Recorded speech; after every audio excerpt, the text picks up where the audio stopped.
ஜாதி காப்பாத்துறதுதான் இது எல்லாமே. இதே சரவண அந்த ஊரில் உள்ள அந்த பருவூர்ல வேறொரு சமூகத்தை சார்ந்த அந்த ஊர் தலைவருடைய சமூகத்தை சார்ந்தோ அதான் அந்த ஊர்ல இருக்கிற கவுண்டர் சமூகம் ஏதோ ஒரு சமூகத்தை சரவணன் லவ் பண்ணியிருந்தாருன்னா சரவணன் தான் இப்ப சுடுகாட்டுல இருந்திருப்பார். உன் ஜாதி பெருசு, சொந்த தங்கச்சியை கொலை பண்றேன்னா எவ்வளவு கொடூரமானவன். அந்த பையன் புகார் கொடுக்கலன்னா கண்டிப்பா இதை ஒண்ணுமில்லாம ஆக்கியிருப்பாங்க. திருப்பூர் எஸ்பி அவர் வேற இன்னைக்கு ஒரு செய்தியில இருக்குது, நல்லா படிக்க சொல்லிதான் அவன் மிரட்டி அடிச்சிருக்கான், இது ஆணவ கொலை இல்ல. ஆமா, அவர் பெரிய அப்படியே குரூப் 1 எக்ஸாம்ல பாஸ் பண்ணி ஒரு எஸ்பியா போறாரு. அவன் நல்லா படிச்சு இந்த பொண்ணு நல்லா படிக்கிறேன்னு சொல்லி இது பண்ண என்ன இது அந்த கொலையை விட கொடுமையா இருக்கு இவர் சொல்ற ஸ்டேட்மெண்ட்.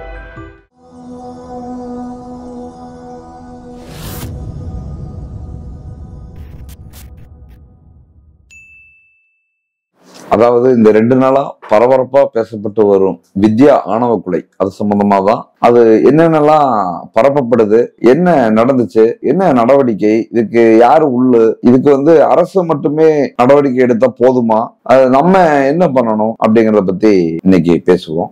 என்ன பரப்பப்பட்டுச்சு அப்படின்னா, வித்யா அப்படிங்கிறவங்க இறந்துட்டாங்க, அவ்வளவுதான். அவங்க புதைச்சாச்சு, இப்படி மூடி மறைச்சு ஒண்ணும் இல்லாத மாதிரி ஆக்கிட்டு எப்பவும் போல சாதாரணமா இருந்தவங்க தான் அந்த குடும்பம். அந்த வித்யாவின் காதலர் வெண்மணிக்கு தெரிய வெண்மணி கம்ப்ளைண்ட் கொடுக்குறாரு. கம்ப்ளைண்ட் கொடுத்ததுக்கு அப்புறம் தான் பீரோ சாஞ்சு விழுந்துருச்சு. அந்த வித்யாவுடைய சடலத்தை தோண்டி எடுத்து அதுக்கப்புறம் விசாரணை செய்யும் போதுதான் அப்புறம் ஒவ்வொன்னா சொல்றாங்க. இந்த விஷயத்துல சரவண ஒருத்த மட்டுமே இது எல்லாத்தையும் பண்ணிருக்க முடியாது. சரவணன் கூட துணையா கண்டிப்பா இருக்கணும். இன்னும் அந்த ஊர்ல ஊர் தலைவர் முதற்கொண்டு சடலத்தை கொண்டு போய் புதைச்சப்ப யார் யார் கூட இருந்தாங்களோ அவங்க எல்லாத்தையுமே விசாரிக்கணும். அவங்க எல்லாருமே கொலைக்கு உள்ளுதான். இந்த கொலைக்கு உள்ளுங்கிறத விட அவங்களுக்கு வித்யாவை கொலை பண்ணணுங்கிறதெல்லாம் ஒரு பெரிய அளவுல அவங்களுக்கு யாருக்குமே அந்த ஆர்வம்ல இருக்காது. ஜாதி காப்பாத்துறதுதான் இது எல்லாமே. கூட வந்த எல்லாருமே நாவிதர் சமுதாயத்தை சார்ந்தவர் தான் வித்யா குடும்பம். ஆனா நாவிதர் சமுதாயத்தை காப்பாத்துறதுக்காக இவங்க எல்லாம் கூட இருந்த எல்லாரும் இவருக்கு ஒத்துழைச்சாருன்னா கிடையாது. நாவிதர் சமுதாயத்தை காப்பாத்துறதா இருந்தா இந்த சரவண அவங்கள நம்பி இதெல்லாம் பண்றாரு. இதே சரவண அந்த ஊரில் உள்ள அந்த பருவூர்ல வேறொரு சமூகத்தை சார்ந்த அந்த ஊர் தலைவருடைய சமூகத்தை சார்ந்தோ அதான் அந்த ஊர்ல இருக்கிற கவுண்டர் சமூகம் ஏதோ ஒரு சமூகத்தை சரவணன் லவ் பண்ணியிருந்தாருன்னா சரவணன் தான் இப்ப சுடுகாட்டுல இருந்திருப்பார் கண்டிப்பா. அப்ப இன்னும் இதை விட டோட்டலா எவ்வளவு பேரு, ஒரு காவல்துறை அதிகாரிகள் இருந்து பெரிய ஆட்கள் இருந்து எல்லாருமே இதை மறைக்க வருவாங்க. நாவிதர் சமுதாயத்துக்கு அந்த அளவுக்கு மறைக்க வரமாட்டாங்க.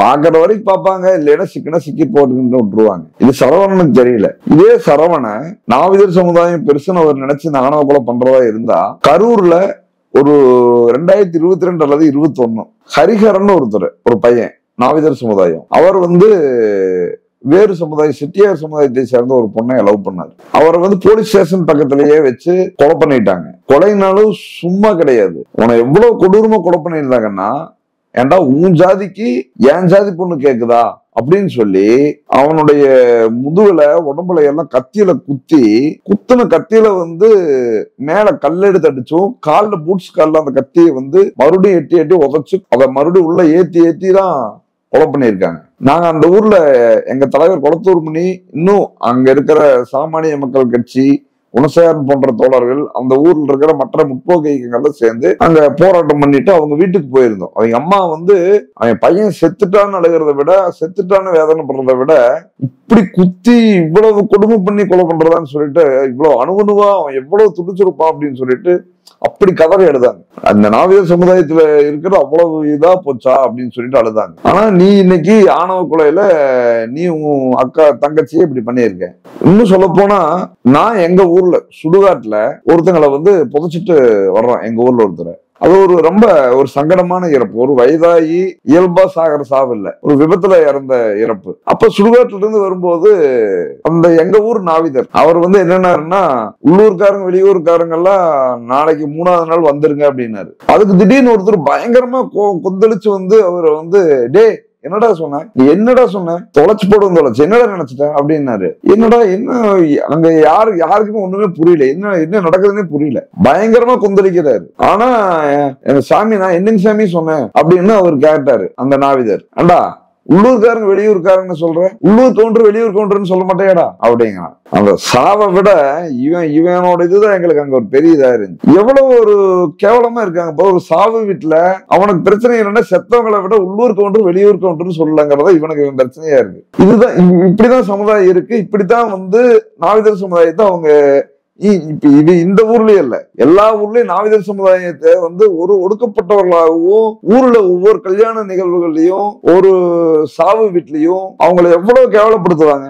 10 வயசு பையன் 15 வயசு பையன் வருவான் நாவிதர் வீட்டு, அவர் நாவிதருக்கு 50 வயசு ஆகட்டும் அல்லது அவங்க மனைவிக்கு 50 வயசு ஆகட்டும், ஏ ராமா, டே பொண்ணா, ஏ மாரியாத்தா, எங்க உங்க வீட்டுக்காரன், அவனை எங்க அப்பா கூப்பிட்டாருமா, இவங்க அப்பாவும் அவரு ஒரே வயசுலதான் இருப்பாங்க, இவன் எங்க அப்பா கூப்பிட்டாருமா. இவ்வளவு கேவலமா இழிவா பார்க்கப்படுது. இப்படி பாக்குறாங்க. இதையெல்லாம் எதிர்த்து நம்ம போராடணும். இதுக்கு சுயமரியாதை உணர்ச்சி வரணும். என்னங்க இப்படி பேசுறீங்கன்னு சொல்லிட்டு இந்த குலத்தொழிலை விடணுங்கிறோம். இன்னும் சொல்ல போனா இது சுயமரியாதை உணர்வோடு இருந்த எவ்வளவு பேர் கரூர் பக்கத்துல எல்லாம் பெரியார் நடத்தின குடியரசு விடுதலையில எல்லாம் ஜாதி வெறியர்களுக்கு இந்த பிராமணர்கள் இந்த எல்லா சமுதாயத்தையும் இவ்வளவு இழிவா பாக்குறாங்க, இவ்வளவு ஜாதி வெறி கொடுமைகளுக்கு காரணமா இருக்காங்கன்னு சொல்லி இந்த கடையில் பிராமணர்களுக்கு முடிவெட்டப்படாது, பிராமணர்களுக்கு அனுமதி இல்லை அப்படின்னு சொல்லி சலூன் கடைக்கு முன்னாடி போர்டு வச்சிருப்பாங்களாம். இதெல்லாம் பேப்பர்ல பதிவு பண்ணியிருக்காங்க. அந்த 1957 சட்டயேறி போராட்டம் நடந்த சமயங்கள்ல பல கடைகள் இப்படி எழுதி போர்டு வைப்பாங்களாம். அப்படி சுயமரியாதையோடு இருந்தவங்களும் இருந்திருக்கிறாங்க. உன் ஜாதி பெருசு, உன் ஜாதிக்காக ஒரு சொந்த தங்கச்சியை கொலை பண்றேன்னா எவ்வளவு கொடூரமானவன். இதுல ஊர் இதுக்கு சேர்ந்து கூட சிங்சா அடிச்சுட்டு ஒரு மறைச்சு அதை புதைச்சிட்டு வந்திருக்காங்க. அந்த பையன் புகார் கொடுக்கலன்னா கண்டிப்பா இதை ஒண்ணுமில்லாம ஆக்கியிருப்பாங்க. இதுக்கு காவல்துறையே பார்த்துட்டா எங்களுக்கு இதை வச்சு பார்க்கும்போது என்ன தோணுதுன்னா, அரசு இந்த ஒரு 20 வயதுல இருந்து அல்லது ஒரு 18 வயதுல இருந்து 25 வயசுக்குள்ள சாகிற அல்லது 30 வயசுக்குள்ள சாகிற அந்த இளம் பெண்கள், அதாவது தண்ணியில விழுந்து செத்துட்டாங்க நீச்சல் தெரியாம, அல்லது திடீர்னு உடம்பு சரியில்லாம செத்துட்டாங்க, இப்படின்னு வர சாவுகளை எல்லாம் விசாரிக்கணும். விசாரிச்சு அதுக்கு பின்னால என்ன இருக்குன்னு பார்க்கணும். இது இவனுங்களே வீட்டுல இருந்து ஆணவ கொலை பண்ணிட்டு இந்த மாதிரி இருந்திருந்தபடி மயக்கம் போட்டு விழுந்துட்டாங்க, அப்புறம் அப்படியே செத்து போயிட்டாங்க அப்படின்னு மறைச்சிருவானுங்களோ, அப்படித்தான் மறைச்சிட்டு இருப்பாங்களோ. வித்யாவை போல பல வித்யாக்கள் அப்படி இறந்திருப்பாங்கன்னு டவுட்டா இருக்கு. பண்ணுவானுங்க. இவனுங்களுக்கு இவன் அண்ணனா இருக்கட்டும், அப்பனா இருக்கட்டும், எவனா இருக்கட்டும், இவனுங்களுக்கு ஜாதி பெருசு, அவ்வளவுதான். வேற ஒரு வெங்காயம் கிடையாது. இவனுக்கு இந்த ஜாதியை கட்டி அழுது என்ன சாதிக்க போறானுங்கன்னு தெரியல.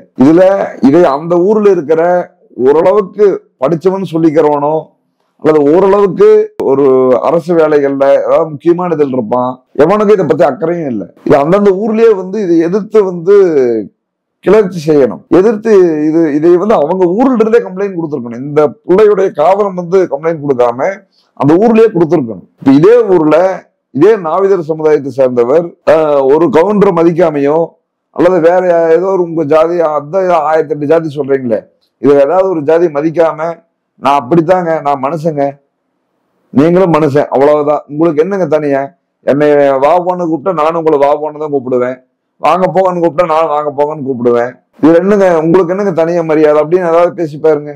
ஊரே கொந்தளிச்சிருக்கும். அவன் இவன் என்ன இல்லாத சட்டம் பேசுவானுங்க, இல்லாத பிரச்சனை பண்ணியிருப்பானுங்க.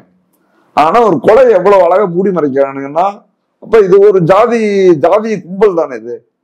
இதுல திருப்பூர் எஸ்பி அவர் வேற இன்னைக்கு ஒரு செய்தியில வந்திருக்குது, நல்லா படிக்க சொல்லிதான் அவன் மிரட்டி அடிச்சிருக்கான், இது ஆணவ கொலை இல்ல அப்படின்னு. ஆமா, அவர் பெரிய அப்படியே குரூப் 1 எக்ஸாம்ல பாஸ் பண்ணி ஒரு எஸ்பியா போறாரு. அவன் நல்லா படிச்சு இந்த பொண்ணு நல்லா படிக்கிறேன்னு சொல்லி இது பண்ணான். என்ன இது அந்த கொலையை விட கொடுமையா இருக்குது இவர் சொல்ற ஸ்டேட்மெண்ட். இவருக்கு என்ன கவலைன்னு தெரியல. இதெல்லாம் எவ்வளவு அநியாயம். இதனாலதான் நீங்க நாங்க எங்க திராவிடர் விடுதலை கழகம் சார்பா எங்க தலைவர் அடிக்கடி சொல்லுவார், எந்த ஊரில் எது ஆதிக்க சமுதாயமோ அந்த ஆதிக்க ஜாதியை சேர்ந்தவர்களை அந்த பகுதியில் இருக்கிற எஸ்பியாவோ இன்ஸ்பெக்டராவோ போடக்கூடாது அப்படின்னு. இவங்கெல்லாம் தர்ற தைரியம், இவங்கெல்லாம் தர துணிச்சல்ல தான் இந்த மாதிரி கொலைகள்லாம் சர்வசாதாரணமா பண்றான். இந்த பையன் உண்மையாலுமே கொலை பண்ற அளவுக்கு பெரிய வீராதிகாரனா கிடையாது. அதனால இதை எதிர்த்து பெண்களாகட்டும், மாணவர்களாகட்டும், இளைஞர்களாகட்டும் முன்வரணும். இவ்வளவு சர்வசாதாரணமா கொலை நடக்கிறது எல்லாம் அனுமதிக்க முடியாது. இதை தமிழ்நாடு அரசு வேடிக்கை பார்க்க கூடாது. ஆணவ படுகொலைக்கு எதிராக ஒரு சட்டம் கொண்டு வரணும்னா இல்ல இருக்கிற சட்டமே போதும். முதல்வர் சொல்றாரு, அது நம்ம ஸ்டாலின். எப்படி இருக்கிற சட்டமே போதுன்னு, இருக்கிற சட்டம் போதுன்னு வைங்க. இன்னும் நீங்க புதுசா எந்த சட்டம் வேண்டாம், ஓகே. சட்டத்தை சரியா அமல்படுத்துங்க. சட்டத்தை சரியா கையாண்ட எவன் கேட்க போறான்? நீ எதுவும் பண்ணல, அதை சரியா பண்ண மாட்டாங்கிறாங்கன்னு தான் இவ்வளவு பிரச்சனை. பல காவல்துறை அதிகாரிகள் ஜாதிய மனநிலையோட தான் இருக்காங்க. ஜாதிய மனநிலைக்கு அப்புறம் தான் மீதி எல்லாமே. ஃபர்ஸ்ட் நான் சார்ந்த கவுண்டன்னா நான் கவுண்டன்டா, நான் தேவன்டா, நான் ஃபர்ஸ்ட் நாடாடுறா அப்படிங்கறது தான் இருக்காங்க. இவங்களை வச்சுட்டு நீங்க இன்னும் ஆணவ படுகொலை சட்டம் அல்ல, இன்னும் 1008 சட்டம் கொண்டு வந்தாலும் இவங்க இப்படித்தான் இருப்பாங்க. இந்த அதிகாரிகள் மீது ஃபர்ஸ்ட் நடவடிக்கை எடுக்கணும். மார்க்கண்டேய கட்சி தீர்ப்பே அப்படித்தான் இருக்கு. அவர் இதுக்கு முன்னால ஒரு சிறப்பான தீர்ப்பு கொடுத்திருக்காரு. இந்த மாதிரி வன்கொடுமை, இந்த மாதிரி ஆணவ, இந்த மாதிரி ஜாதிய கொடுமை எல்லாம் நடந்துச்சுன்னா நடவடிக்கை எடுக்காத மாவட்ட காவல் கண்காணிப்பாளர் மேல ஃபர்ஸ்ட் நடவடிக்கை எடுக்கணும், மாவட்ட ஆட்சியர் மேல எடுக்கணும் அப்படின்னு ஒரு தீர்ப்பே கொடுத்திருக்காரு. நம்ம வேணா சொல்லிக்கிறோம், நம்ம ஒவ்வொரு முறையும் அதை சொல்லி சொல்லி நம்ம கேட்கிறோம். ஆனா அந்த இடத்துல இருக்கிறவங்க அதைய சரியா கையாள வேண்டியவங்க பண்ணலையே. அதனால தமிழ்நாடு அரசு இவ்வளவு சாதாரணமா ஆணவ கொலைகளை எல்லாம் இந்த காவல்துறை அல்லது அங்க இருக்க அரசு துறை எல்லாருமே இதை ஜாதிய மனநிலையோட அணுகிறதாலதான் இவ்வளவு பிரச்சனைகள் நடக்குது. இது உரிய நடவடிக்கை எடுக்கணும், விரைவா எடுக்கணும். அரசு மட்டும் நடவடிக்கை எடுக்கிறத தாண்டி அந்தந்த ஊரில் உள்ள இளைஞர்கள், மக்கள், இதெல்லாம் தேவையா நமக்கு? இதெல்லாம் நம்ம ஊரை கெடுக்கிறது, இதனால நம்ம ஊர் நாசமா தான் போகும், இதை நம்ம அனுமதிக்க முடியாது அப்படின்னு சொல்லிட்டு வெளியே ஓப்பனா சொல்லணும். இது இப்படி எங்க ஊர்ல நடந்துருச்சு, இது தவறு அப்படின்னு. அப்பதான் அதுக்குதான் பயப்படுவாங்க. நீங்க இப்ப எப்படி ஒருத்தன் கோயிலுக்கு போறான்னா கோயில்ல போய் சாமிக்கு பயந்தா எல்லாமே பண்ண போறான், சிசிடிவி கேமராக்கு பயந்தா பண்ண போறேன். இப்ப பல அதிகாரிகள் முதற்கொண்டு மக்கள் முதற்கொண்டு எல்லாரும் சிசிடிவி கேமராக்கு தான் பயப்படுறாங்க. இப்படியே போனா ஒவ்வொரு சுடுகாட்டுக்கும் ஒரு சிசிடிவி கேமரா தான் வைக்கணும். இல்லைன்னா இப்ப இவன் செத்ததை ஒண்ணும் எல்லாம் மறைச்சிருப்பாங்களே. அதனால மக்கள் இதுக்கு இந்த போராட்ட குணத்தோட இந்த ஜாதிகளை ஒழிக்கிறதுக்கு முன்வராம, இளைஞர்கள் முன்வராம, சட்டம் ஒரு கூடுதல் தான், ஒரு கூடுதல் பாதுகாப்பு தான். மக்கள் வராம இது எதுவும் முடிக்க முடியாது. மக்கள் இதுக்கு உடனடியா இந்த கண்டு கோபப்படணும். புரட்சிகர இயக்கங்கள் இவங்க எல்லாரும் இதுக்காக தொடர்ந்து போராடுறது, பிரச்சாரம் இன்னும் துணிஞ்சு இந்த வேலைகளை செய்ய வேண்டிய கட்டத்தில் இருக்கும். நாளுக்கு நாள் இது அதிகமாயிட்டு வருது. அதனால நம்ம உடனடியா இதுகளுக்கு ஒரு தீர்வு காண முன் வரணும்.